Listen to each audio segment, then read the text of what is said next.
¿Qué tal? Mi nombre es Ron Sandoval, profesor. Y en esta oportunidad estamos con el profesor Félix, que nos brindará un poco que nos compartiera un poco de su experiencia, ¿no?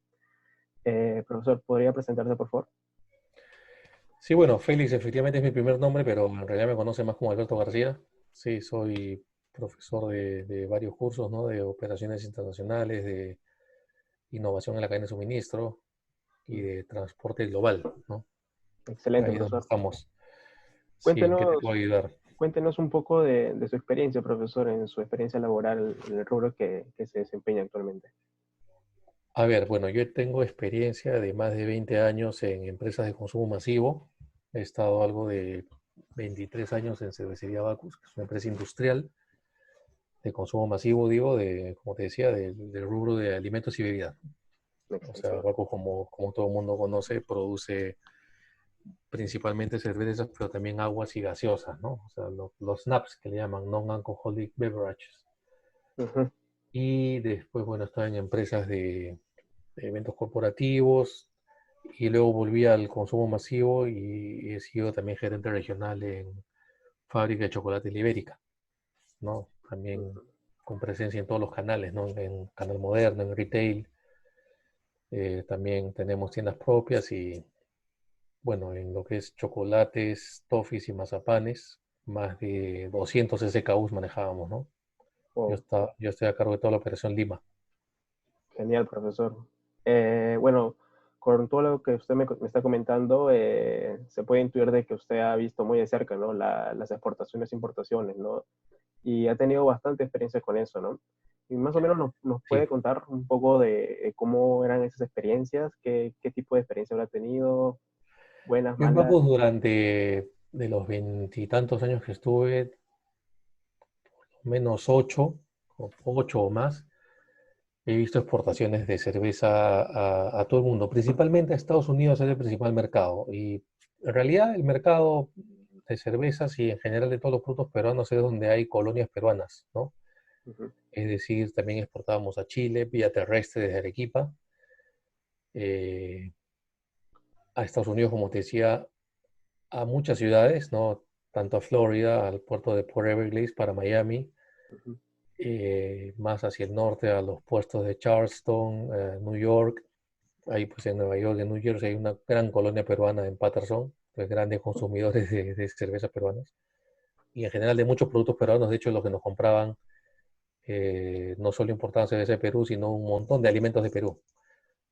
Maíz morado, ají, limón, mayonesa a la cena, o sea, una infinidad de productos peruanos y entre ellos cerveza peruana, ¿no? Te seguía comentando los mercados de destino. En el Golfo también, el Golfo es la parte del Caribe, ¿no? Esa parte se le llama el Golfo. Ahí llegamos al puerto de Houston o New Orleans también. Ujú. Y en la costa oeste, o sea, en el Océano Pacífico, también a San Francisco, para todo lo que es California, que es, bueno, California, ese estado solo es más grande que Perú, ¿no? Ajá, claro. Eh, entonces ahí también hay mucho mercado latino, ¿no? En California hay mucho mexicano, pero obviamente no era nuestro principal mercado, sino la colonia peruana, que también es numerosa, ¿no? Ujú. Y más al norte, pero en menor proporción, por, justamente por eh, población, perdón, por población peruana, más hacia el norte está el puerto o la ciudad de Seattle, ¿no? Ahí también llegábamos, pero en menor magnitud. O sea, lo más fuerte era en la costa oeste, era San Francisco, California, Los Ángeles, y en la costa este, Miami, en general Florida, ¿no? Orlando, Tampa, Ujú. y hacia el norte, New York, New Jersey, ahí también hay mucho peruano, ¿no? Y en Europa también, Europa es un mercado importante, también exportamos bastante a Reino Unido, a España, a Japón, se exporta bastante productos peruanos, hay mucha colonia peruana en Japón, en varias ciudades de Japón, no solo en Tokio, y eso era, básicamente, ¿no? Y eso me dio pues un conocimiento de todo el proceso de exportaciones, ¿no? Los trámites, los actores, todos los que intervienen, los documentación que hay que enviar a los clientes, en general trabajo con las líneas navieras y bueno, todo ese mundo de las exportaciones que es muy bonito, muy interesante, y por eso es que la mayoría de cursos que dicto tiene que ver con eso. ¿no? Sí, sí, profesor, muy, muy interesante, la verdad, su amplia experiencia que ha tenido y nos va a servir mucho para poder validar un problema, ¿no? Que nosotros como grupo hemos encontrado. Antes que nada, quisiera que me comente un poco de las malas experiencias que ha tenido usted al momento de realizar una exportación, ¿no? ¿Qué hechos han pasado durante ese proceso de que no fueron del todo agradables, por decirlo así? Me imagino que siempre ha A ver, habido... sí, no, excelente pregunta porque como hablábamos en el curso de innovación, Ujú, también se aprende de las malas experiencias y mucho, ¿no? O sea, tú puedes aprender de buenas experiencias y de malas experiencias. O sea, de ajá, malas experiencias en todo caso para rescatar o identificar lo que pasó y si fue algo malo, alguna acción tuya o de un tercero, del mercado, de un proveedor, en todo caso, aprender esos errores y evitar que se vuelvan a repetir, ¿no? ujú. Y más o menos En- sí, te voy a comentar algunas anécdotas. ajá, Por ejemplo, ya en temas operativos, ¿no? Hablando ya de exportación en los contenedores. Cuando exportábamos, bueno, hasta ahora lo hace Bacus, obviamente. Yo ya no estoy en Bacus, pero se sigue exportando. La ujú, cerveza va a granel, ¿no? En cajas de 24 botellas o de aluminio, básicamente en botellas. ujú, Y la botella, como sabes, el vidrio es un material frágil. Entonces, los primeros embarques, porque yo prácticamente he visto desde los primeros que se hicieron, iba así la caja a granel, las cajas a granel. Y en un contenedor no entra menos de 1090 cajas. De alguna marca, que creo que era Cristal, era entrada 1090. Y de Cujeña, que tiene una ligera diferencia de dimensiones, cuestión de pocos centímetros, entraban 1200. O sea, de una marca 1200 y de otra 1090, por la forma de estivar las cajas, ¿ya? ujú. Y se iban tal cual, iban las cajas estivadas, pero en la travesía pues el barco se mueve, o sea, algo a veces imperceptible, es como que se te moviera el piso, pero en las miles de toneladas que mueve un barco, pues, y con la marea, ese movimiento puede ocasionar que las cajas del contenedor se muevan. Entonces, en algunos mercados de destinos, algunos pedidos, no te digo todos, pero algunos, el contenedor era abierto y las cajas se venían abajo y se rompían, pues, no sé, 5, 10, 15 y ya ocasionaba, pues, un charco de cerveza, olor, el cartón también se moja Sí. y los vidrios, entonces es molesto para el cliente y más allá de que también representa una pérdida, ¿no? Entonces, ¿qué hicimos? Aprendiendo de esas malas experiencias, porque eso no nos pasaba en todos los embarques, como te digo, pero nos pasaba de repente en el 3% de los embarques. Ujú, No, o sea, en 3 de cada 100, 3 contenedores de cada 100 nos pasaba que la carga llegaba movida. Entonces diseñamos en planta con el gerente de ahí del almacén de producto terminado y con la ayuda pues de unos operarios ahí, con la misma madera inicialmente de las parihuelas, después ya se mandaron a hacer expresamente cuando se probó que funcionaba. ujú. Nos mandamos a hacer una especie de tarimas que eran colocadas en la puerta del contenedor. Después de haber estivado todas las cajas, se coloca esta tarima que era de las dimensiones de toda la puerta del contenedor de 20 pies. Ujú. Y esa tarima después luego se aseguraba con unos tacos, se cerraba una hoja de una puerta del contenedor y luego la otra. Pero eso lo que permitiera que el cliente en destino, una vez que abría las puertas del contenedor, ya la carga no se le venía encima porque estaba soportada en esta tarima de madera. Entonces las cajas estaban contenidas. ¿Sí? Con eso evitábamos ruptura de botellas. Otra mala experiencia, de repente documentaria, ¿no? Que los documentos demoraban en llegar a destino y el cliente ya tenía el contenedor en puerto y al no tener los documentos, es decir, conocimiento de embarque o facturas, no podía desaduanar. Entonces, Mm, era un tema, una demora o un sobrecosto. O sea, ahí no había daño en mercadería, sino una demora en desaduanar. un tema Ahora, operativo. podría haber daño en mercadería, lo pues no lo sabes hasta que lo abres, pero Claro, ya ese sería el pero peor de los casos. mal, el peor mal, ¿no? O sea, demora documentaria y daño en la mercadería. Entonces, a pedir de boca, como se dice, ¿no? O sea, se alinearon los astros y te pasó todo lo malo. En realidad nunca me pasó que o me pasaba o una o otra, u otra, no los dos. Claro, no siempre. Ajá. Otro problema, hablando de parte documentaria también, no de demora, sino que a veces algunos pedidos, sobre todo nos pasaba con los de Japón y Europa, eran pedidos con carta de crédito. Y la carta de crédito pues tiene una serie de condiciones que debes cumplir al pie de la letra, porque si alguna de ellas incumples es una discrepancia con el banco. Ujú, ¿Qué nos pasó de discrepancia? Por ejemplo, esta carta de crédito pedía o no permitía los transbordos. Y no nos dimos cuenta cuando revisa la carta, porque la carta realmente primero te mandan un borrador, tú lo revisas y das tu conformidad. Si estás de acuerdo, recién ahí el banco emite la carta en limpio, por así decirlo, o formalmente la emite. Ajá, claro. Y no nos dimos cuenta que en una de las cláusulas, porque la carta de crédito pues tiene 3, 4 páginas y son un montón de cláusulas, una decía que no estaban permitidos los transbordos. Y en esa ruta, en ese tráfico, para ese destino, lamentablemente el servicio de que nos da la naviera era con transbordo. Entonces, al ser con transbordo, eso originó que sea una discrepancia. Y la discrepancia la levantas, o sea, el banco te notifica, para el levantamiento de la discrepancia te hace pagar por cada una, no es mucho, son 30, 40 dólares por cada discrepancia, pero igual es un sobrecosto que no estaba contemplado y que hay que asumir. Y lo otro es que el cliente en destino, o sea, el consignatario, el receptor de la carga, que te diga que está aprobando ese levantamiento de discrepancia. Si él da ok, nosotros le pagamos al banco, ok, la discrepancia está levantada. Pero si él dice que no y está en todo su derecho de decirlo, esa mercadería puede incluso no retirarse y no desaduanarse y no Claro, pagarla a él. Bueno, claro, no la desaduana, o sea, no la hace suya, o sea, no se hace de esa mercadería, pero tampoco la paga. Entonces la mercadería sigue siendo mía, pero está pues de repente en un puerto de Europa. claro. Más caro me sale traerla, ¿no? Porque tengo que pagar un flete de retorno. O Ujú, sea, lo ideal ahí es llegar a transar una solución con el cliente, ¿no? Es decir, claro. no sé, darle un descuento, alguna bonificación en el siguiente pedido. Si es un cliente recurrente, de repente le haces un descuento en el siguiente pedido, Ujú, en aras de que él levante la discrepancia y retire la mercadería, que no está dañada, simplemente pasó por un proceso adicional que es un transbordo en un puerto intermedio entre Callao y el puerto de destino, o un puerto intermedio y por ende un transbordo a otra nave, o sea, a otro barco. Y claro. si él acepta esas condiciones y pagamos todos los derechos que haya que pagar, con eso se da por levantada la discrepancia. ¿Alguna otra demora que haya perdido, alguna otra problema, perdón, que por demora se haya perdido la nave y que en vez de sacar en la nave de este fin de semana, la saco en la siguiente semana, a mitad de semana o el siguiente fin de semana? Es una demora de a lo más una semana, pero igual, o sea, la mercadería no se daña porque la tengo almacenada bajo techo, Ujú, en mi planta por lo menos.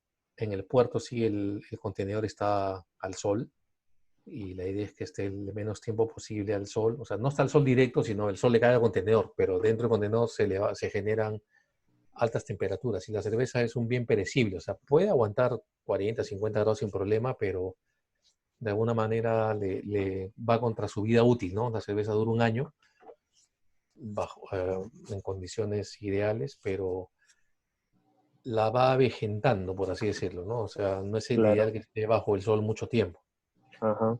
Y en un terminal de contenedores, ya sea dentro puerto o extraportuario, Ujú, igual el contenedor recibe los rayos solares, ¿no?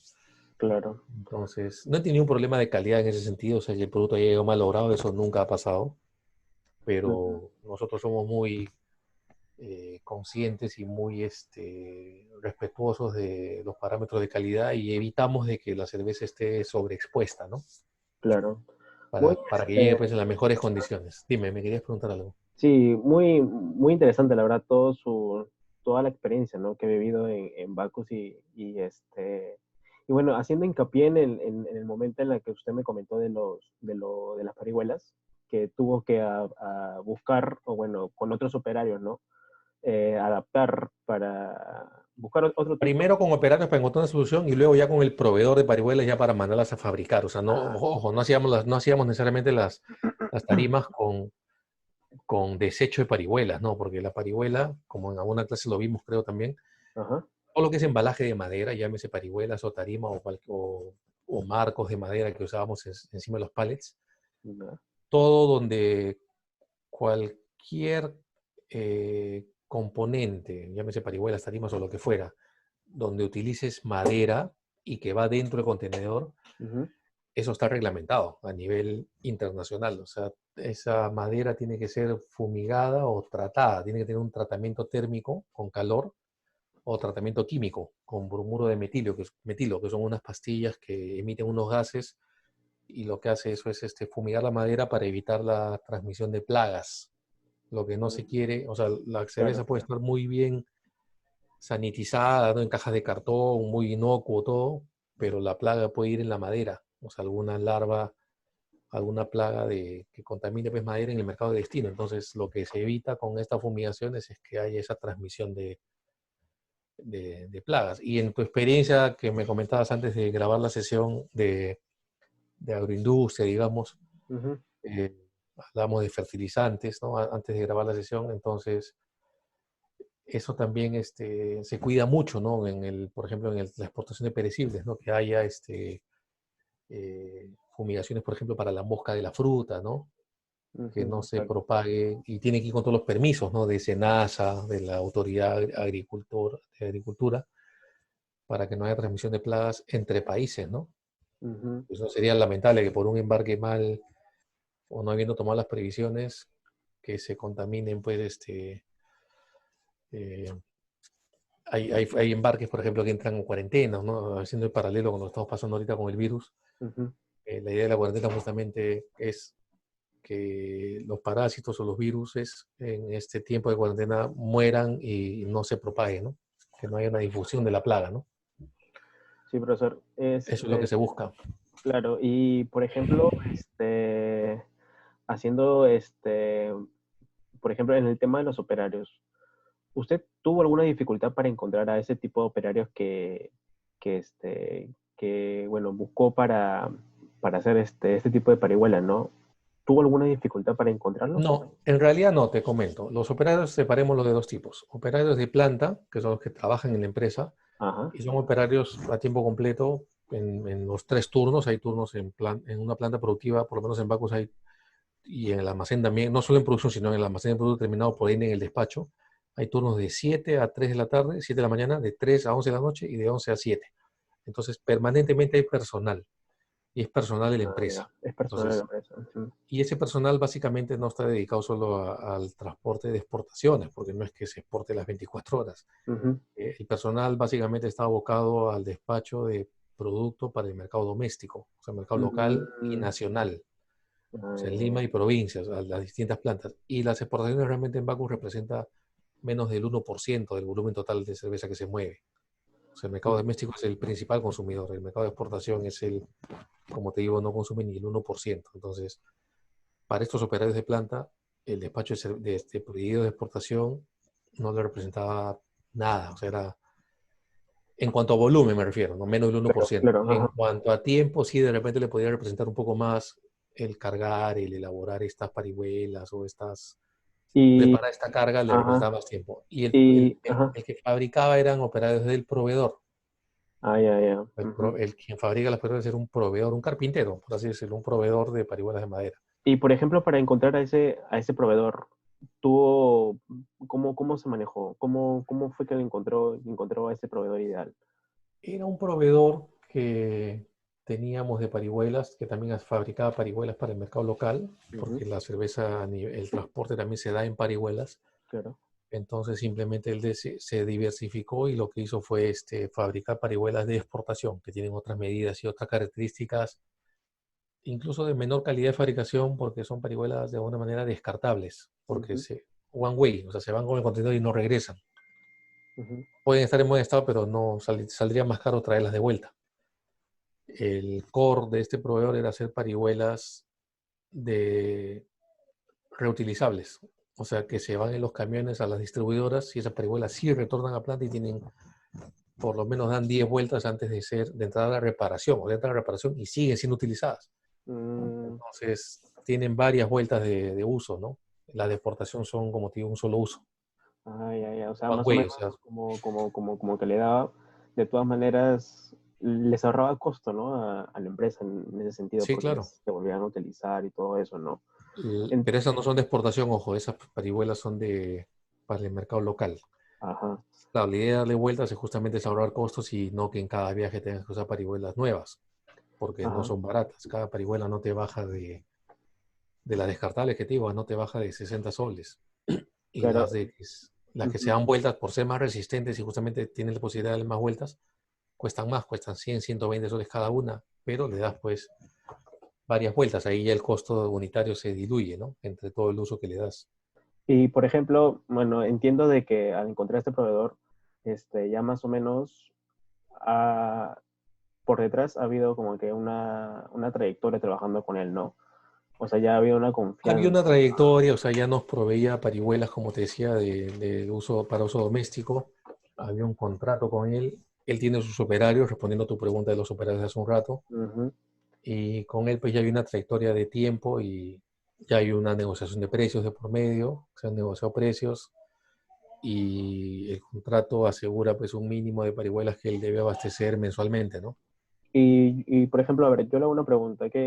Por ejemplo, ¿qué pasaría si por algún motivo, a ver, este proveedor no puede seguirle proveyendo, ¿no? Este tipo de productos. ¿Ustedes Si nos deja estarían... de atender, tendríamos Ajá, que inmediatamente buscar otro, ¿no? Ver un plan B y buscar otro proveedor. Afortunadamente en Lima hay varias empresas que se dedican a procesar madera, ajá, entonces no sería muy complicado conseguir otro. Ahora, conseguir otro que las haga, pero no sé qué tan sencillo sería conseguir los mismos precios. Habría que negociar nuevamente con estas nuevas empresas, negociar contratos y precios y asegurar el abastecimiento en el tiempo, ¿no? Hacia adelante. claro, o sea, pero fuera de, por ejemplo, ¿no tienen quizás unas ciertas características de buscar a un proveedor?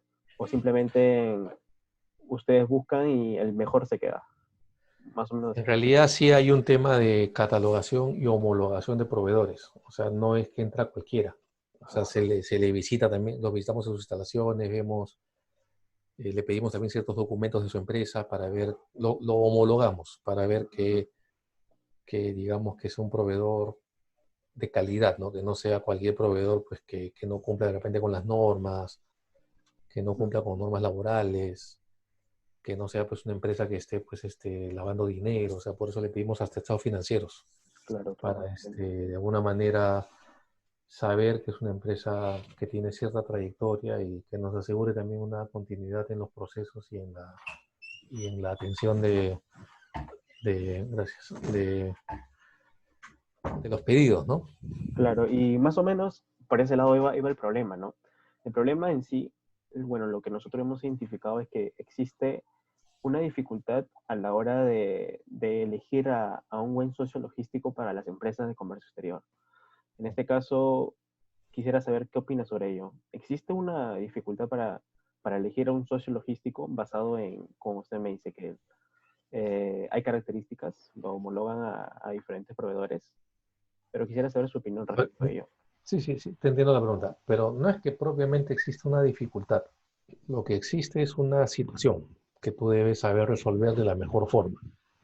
Ujú, ¿Y cuál es esta forma? Es decir, si tú tienes una necesidad de contratar tal o cual proveedor para el tema de logístico, como decías, ya sea empresa de transportes de carga, empresa de transporte de contenedores, o empresa de estibadores, ujú. o agencia de aduana, o agente portuario, sea cual sea el rubro de los actores que participan en comercio internacional, en todos existe esta problemática, ¿no? De saber elegir el mejor proveedor. ¿Cuál sería mi recomendación? Búscate no menos de tres.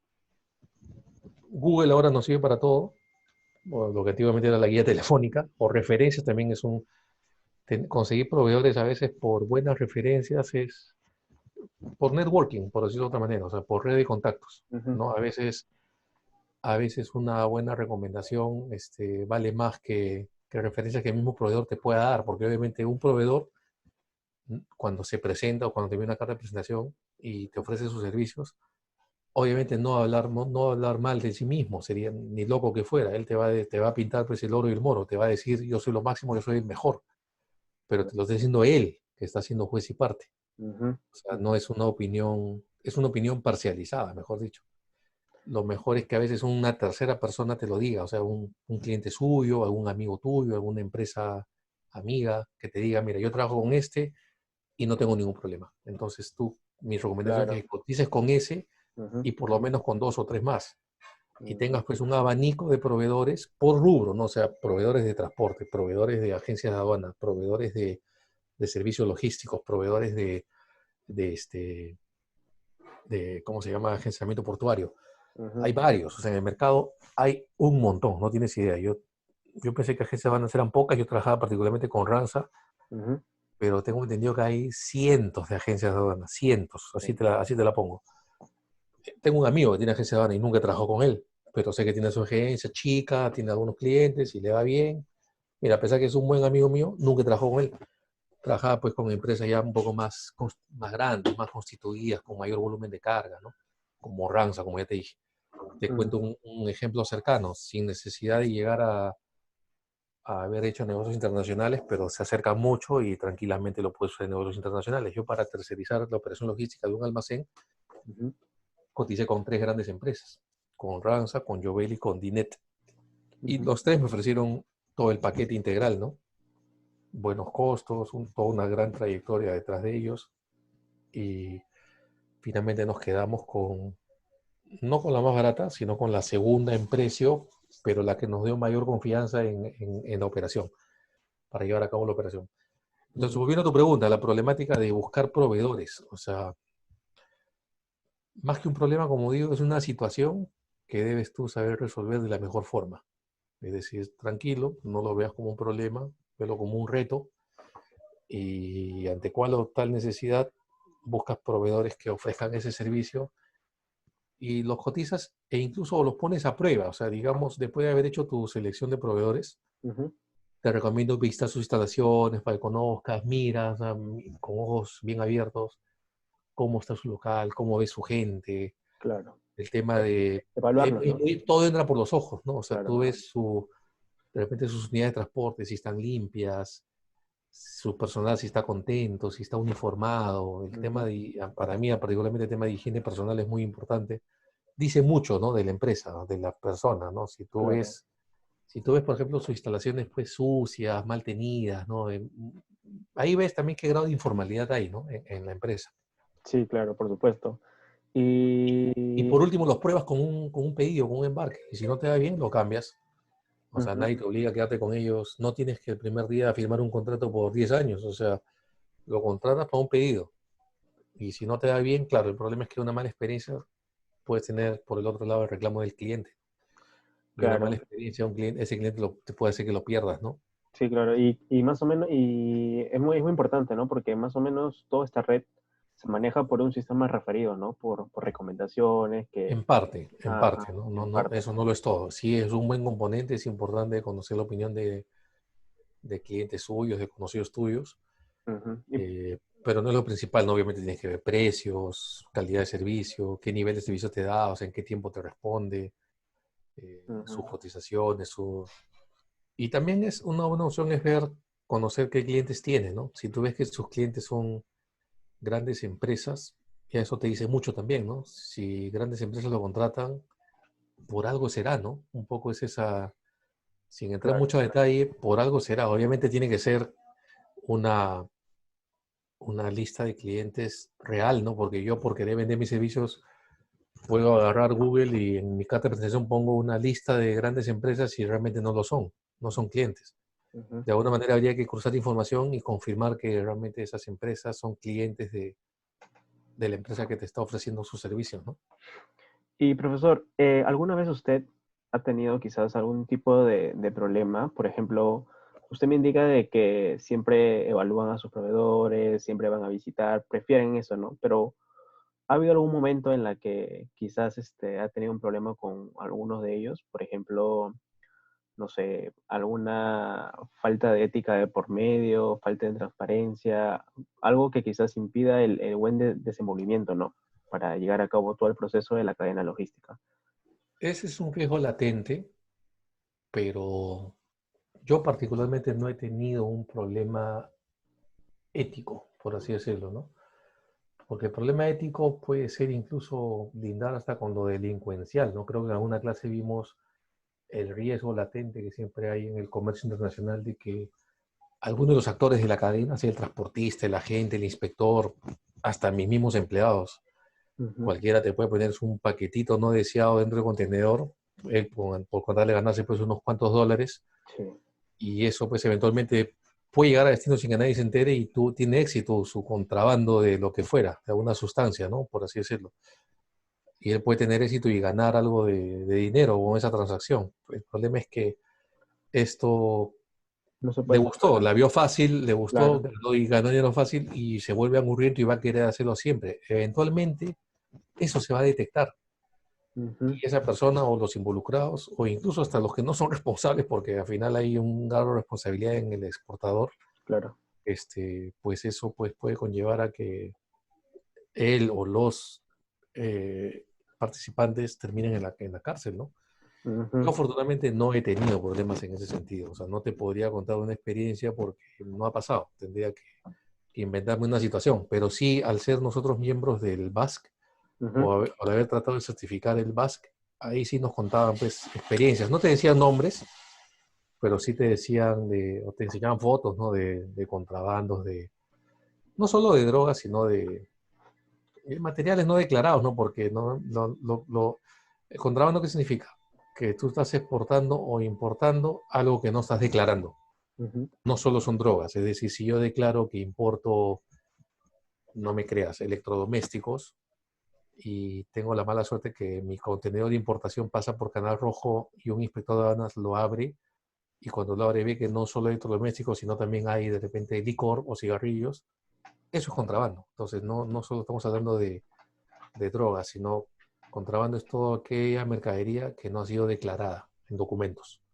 O sea, ujú, lo ideal y lo normal, o sea, lo que normalmente pasa, yo he tenido también un montón de aforos ujú, en importación. Yo no veía mucho en importación, eso lo veía otra en Bacus.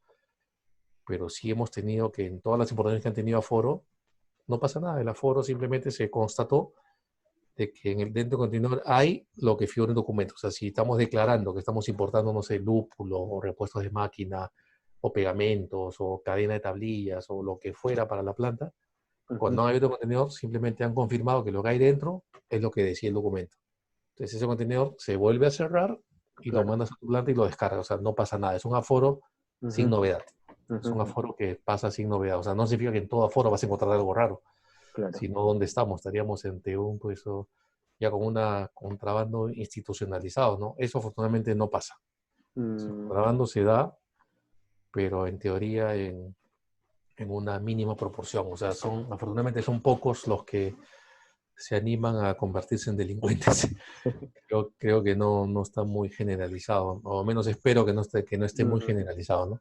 Sí, pues Sí. ahora, hoy en día, la seguridad de por medio y todos los protocolos que hay ya es más fuerte, ¿no? A comparación de antes. Lo que pasa es que ahora el aforo, no el aforo, sino previo al aforo, ahora toda la carga pasa pues por rayos X, ¿no? Así como cuando Sí, viajas y pasas tu maleta y pasa por claro, un túnel de rayos X y igual pasa la carga. Entonces, claro. ahí nomás a veces se dan cuenta de si hay algo raro, ¿no? Sí, ahora con la tecnología y más que todo eso Así es. ya es es algo imposible casi, ¿no? Para que se pueda, pero de todas maneras todavía sigue viendo, ¿no? Y bueno, con respecto, a ver, usted, bueno, yo tengo entendido de que por toda la trayectoria de Bacus no han tenido mucha dificultad en encontrar operadores logísticos, ¿no? Porque primero, ustedes evalúan a sus proveedores, segundo, buscan diversas opciones para ver qué operador les conviene. Pero, por ejemplo, hablando de las MIPES y de las pymes, que quizás, por ejemplo, tienen que recurrir a un operador logístico y no tienen quizás ese conocimiento, ¿no? De poder, de evaluar o de repente no cuenta con el tiempo o todas esas cosas, ¿no? Usted, poniéndose quizás un poco en el lugar de como es una MIPE o una pyme, ¿qué dificultades encontraría, ¿no? En el momento de elegir a un buen socio logístico. Yo si fuera una MIPE, obviamente ahí pues el cada sol cuenta, ¿no? Ujú, Porque los márgenes de repente son pequeños, los volúmenes también son pequeños, entonces de repente como MIPE no estaría en condiciones de contratar una gran agencia de aduanas, por ejemplo, claro. reconocida porque sus tarifas de repente escapan a mi capacidad de pago, o sea, son tarifas de repente muy altas. Ujú, Pues ahí puede venir el riesgo, ¿no? Lo barato sale caro, como dice el dicho, ¿no? exacto. Por contratar una agencia o un transportista barato, puedo no tener problemas, el transportista puede tener cierto grado de informalidad y me puede servir durante X número de servicios, pero eventualmente en alguno de esos me va a fallar, o va a tener un accidente, o la carga se va a perder, o le van a robar. Entonces, ¿cuál sería mi recomendación? Dentro de igual esas proveedores pequeños, igual saber hacer una buena selección, ¿no? Es decir, cotizar dos o tres, igual visitarlos, o sea, construir una trayectoria con ellos. Es decir, aquel que seleccione, por más que, o sea, que sea chico no significa que sea malo, Ujú, o que ujú, cobre barato tampoco significa que sea malo. O sea, hay que probarlo. Lamentablemente hay un riesgo que asumir, hay un tema de prueba-error y el tiempo dirá si es o no un buen proveedor. Si no es bueno, pues lo tendré que cambiar. Si tengo un problema originado por él, más allá del problema que me puede generar una serie de consecuencias negativas con el cliente, con las autoridades, con quien fuera, pues inmediatamente la decisión de cambiarlo ya está tomada, ¿no? O sea, en ese momento lo cambio si es que un problema originado por él. O un problema originado por él me refiero, ya sea ético, como tú dijiste, realmente él lo originó. Si es un problema que la situación originó, que escapó a sus manos, hay que saber analizar, ¿no? Si realmente él originó el problema o la situación, o yo mismo puedo haber originado el problema. O sea, él también puede ser víctima de un mal accionar mío como cliente. O sea, Ujú. yo puedo haber originado el problema por no haber cargado bien la carga, no haberle estivado, no haberle puesto el embalaje adecuado. O sea, digamos, hay que saber también no solo mirar la paja en el ojo ajeno, sino también mirar cómo es Claro. que yo estoy dando estas condiciones de carga o de, ¿no? O sea, el problema que puedo tener yo puede haber sido originado por mí mismo, a eso me refiero, no necesariamente por un proveedor. O sea, no hay que buscar responsables, Ujú. hay que también saber identificar dónde se originó el problema. Y como te decía, la idea es construir relaciones duraderas con los proveedores, ¿no? Alianzas estratégicas. Si el Claro, proveedor siempre. es bueno, Ah, el que sea chico no significa que sea malo. Yo con él puedo desarrollar una alianza y win-win, ¿no? Al final ganamos ambos, ¿no? Gana él, gano yo. claro, al final siempre el riesgo va a estar presente, ¿no? Quizás, y de El riesgo ellos. va a estar presente y en transporte internacional lo recomendable es siempre contratar un seguro. Al final no tiene que... En realidad todos los costos, ¿no? De transporte, de agencia de aduana, de seguros, de flete de transporte, en realidad lo ideal es todo trasladarlo al cliente. Ujú. O sea, en el precio de venta. Tú en el precio que le estás vendiendo, en teoría es un precio que te permite poder asumir todos esos costos. Claro. Lo que tienes que evitar es asumir sobrecostos, Ujú. como sobreestadías, almacenajes extras, o sea, si tú tienes bien mapeado todos tus costos, o sea, de seguros, de flete, de transporte, de estibaje, de madera, de parihuelas, de lo que fuera, con eso determinas tu precio de venta. Ese precio te debe permitir ganar y dejarte un margen para que tu empresa sea sostenible y que no vas a exportar perdiendo plata. Exacto. Tienes que exportar y ganar de alguna manera algo de algún margen, te tiene que dejar un porcentaje. Si es así, tus costos están cubiertos, negocio asegurado. Tu Claro. cliente obviamente en destino tiene que estar dispuesto a pagarlo, ¿no? Ujú. Y normalmente está dispuesto a pagarlo porque normalmente valora tu producto. En el caso, por ejemplo, de cervezas, Ujú. el precio de venta al público en destino definitivamente era mayor. O sea, si acá una botella de cerveza te cuesta pues 3,50 soles, por decirte algo, un precio, allá te podía costar pues $3, o sea, el triple, ¿no? Porque Ujú. tiene que tener en cuenta que tiene que pagarse flete, tiene que pagar también el margen del detallista allá. Y definitivamente era más cara que una cerveza local, o sea, una cerveza cristal de Nueva York era más cara que una Budweiser o que una Miller. Claro, Es claro. normal. Lo mismo pasa acá. Acá una cerveza importada te cuesta más que una cerveza local. Ujú. Porque estás pagando pues todos los gastos que hay a lo largo de toda la cadena logística y los márgenes de todos los actores que intervienen en esa cadena. O sea, el exportador del país de origen, digamos, de una Peroni que viene de Italia, Ajá. está pagando el costo del fabricante y estás pagando el costo del quien lo distribuye acá, que bueno, que es Bacus también, ¿no? O sea, Bacus también distribuye la cerveza Peroni importada. Ujú. Y también tiene que dejarle un margen esa importación de cerveza. O sea, Bacus no va a importar una cerveza para venderla y que su resultado al final del día sea negativo. No, no puede ser así. Tiene que ser un resultado positivo. Claro, tiene que ser un resultado positivo siempre, ¿no? Y en toda la Claro. cadena igual. Si no, no es negocio. Si no, no es negocio. Así de simple. Claro, sí, si no, no hay negocio. Si es rojo en algún momento y no puedes Ajá, hacer que ese rojo sea azul, dedícate a otra cosa. O sea, ajá, next, exacto. cambie producto, ¿no? Claro, exacto. Hay que, como se dice, pivotear muchas veces, ¿no? Las ideas de negocio. Es que normalmente no tienes un solo SKU que exportas o que importas, no tienes un portafolio de productos, ¿no? Claro. O de categorías. A veces hay, si eres un minorista o un retail, no solo mueves una sola categoría, gaseosa, gaseosa, gaseosa o cerveza, cerveza, puedes tener pues diversidad de alimentos, ¿no? Ujú.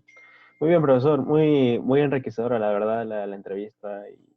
Y todo ello va a ser mucho, bastante, diría yo, en validar el problema, ¿no? Que Eso estamos. espero, y si tienes alguna duda, igual me escribes, volvemos a hacer una conferencia, lo que necesites. Claro, Yo te puedo profesor. ayudar, no tengo ningún problema. Agradezco su tiempo por responderme todas las preguntas que le he estado que he estado haciendo y nada, profesor, eso sería todo. Muchas gracias. Ok, Ronald, muchas gracias. Gracias a ti. Estamos en contacto cuando gustes, cuando necesites. Muchas ¿Ya? gracias, profesor. Ok.